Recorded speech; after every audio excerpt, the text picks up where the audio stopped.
Sud Radio Regard de Femme, Michel Vianès. Bonjour Michel.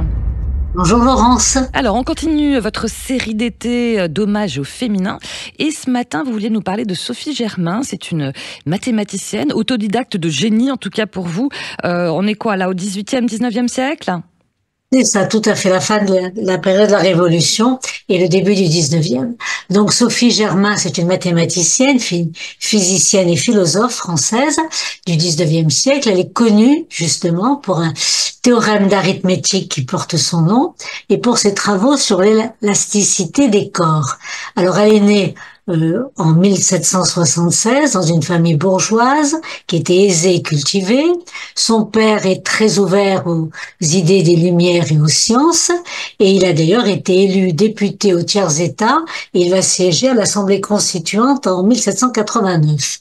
Les volumes de l'encyclopédie d'Alembert et de Diderot figurent dans sa bibliothèque et c'est pour ça que Sophie va passer son temps toute jeune dans la bibliothèque familiale et va découvrir seule et en parfaite autodidacte donc les mathématiques. On dit même qu'elle se levait la nuit pendant le sommeil de ses parents pour aller étudier à la lueur d'une bougie. Et tout ceci aux grandes dames de sa mère qui lui demande à quoi pourra bien lui servir toutes ses connaissances scientifiques lorsqu'elle se mariera. Ah oui, on est au XVIIIe siècle. Hein. Mais ce mari n'intéresse pas du tout Sophie. D'ailleurs, sa famille a fini par renoncer à essayer de la marier. Et faisant preuve d'ailleurs d'une grande tolérance à l'époque, ce sont ses parents et ses sœurs, qui sont très aisés d'ailleurs, ses sœurs, qui subviendront à ses besoins pendant toute sa vie.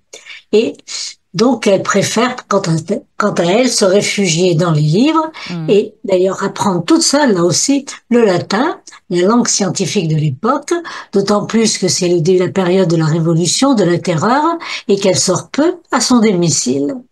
Et voilà qu'en 1795 est créée la nouvelle école polytechnique. Mais les filles ne sont pas admises. Oui, mais quelque chose me dit qu'elle a l'air assez têtue quand même, en tout cas très convaincue, cette Sophie Germain. Qu'est-ce qu'elle va faire alors ? Oui, opiniâtre et déterminée. C'est ça, oui. Elle va mettre en place une stratégie, et comme d'habitude, c'est de se faire passer pour des hommes. Donc, elle va prendre l'identité d'un homme, un certain Antoine-Auguste Leblanc. Elle suivait tout à fait ce qui se passait. Alors, il existe bien ce monsieur, mais il est inscrit à Polytechnique, mais il étudie à distance et il a quitté l'académie et la ville parce que ça ne l'intéressait pas sans en informer l'académie. Alors, que fait notre Sophie ?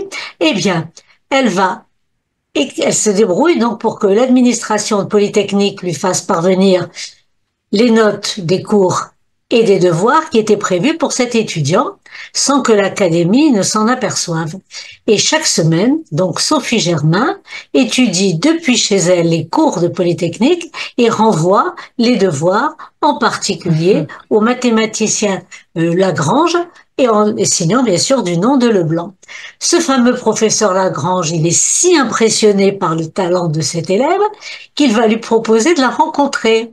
Et il est tout étonné de découvrir que son plus brillant élève est une femme. Alors, Michel, que va faire ce fameux professeur Lagrange quand il va découvrir la supercherie alors ? Eh bien, il ne s'est pas fâché, au contraire, il est profondément admiratif, il va saluer son talent, son courage, et il va devenir son mentor, tout en poursuivant donc justement de lui faire connaître d'autres mathématiciens célèbres, Legendre et surtout l'allemand Gauss, avec lequel donc Sophie va avoir des échanges très très importants. Gauss croit toujours que c'est un homme, mais enfin il finit par apprendre en 1807 qu'elle est une femme. Et il la décrit donc comme un illustre personnage. Bon, ils sont bons joueurs, on va dire. Oui, ils sont intelligents et ouverts. Oui, voilà. Est-ce que ces recherches, finalement, ont abouti à des travaux reconnus pour elle, alors ?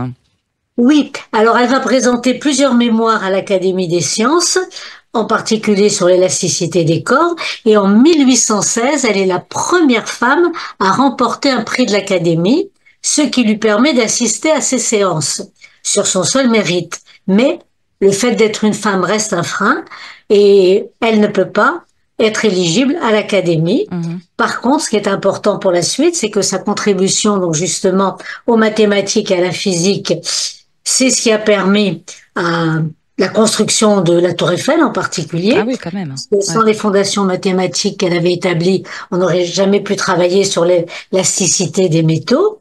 Et puis, donc, Sophie continue à travailler jusqu'à la fin de sa vie. Quand elle décède en 1831 d'un cancer, eh bien, juste avant, sur proposition justement de ce fameux mathématicien allemand Gauss, l'université de Göttingen lui accorde un doctorat honorifique. Et donc, mais elle reste quand même très peu connue, puisque il y a, je crois, qu'un lycée à Paris qui porte son nom. Et donc, comme d'habitude, les grandes mathématiciennes de l'époque, il a fallu Ouais. la fin du XXe siècle pour qu'elles soient reconnues. Voilà, d'où l'intérêt effectivement de votre série d'hommages au féminin. Merci beaucoup Michèle Vianès. Et puis on se Merci, retrouve Laurence. le week-end prochain. Merci.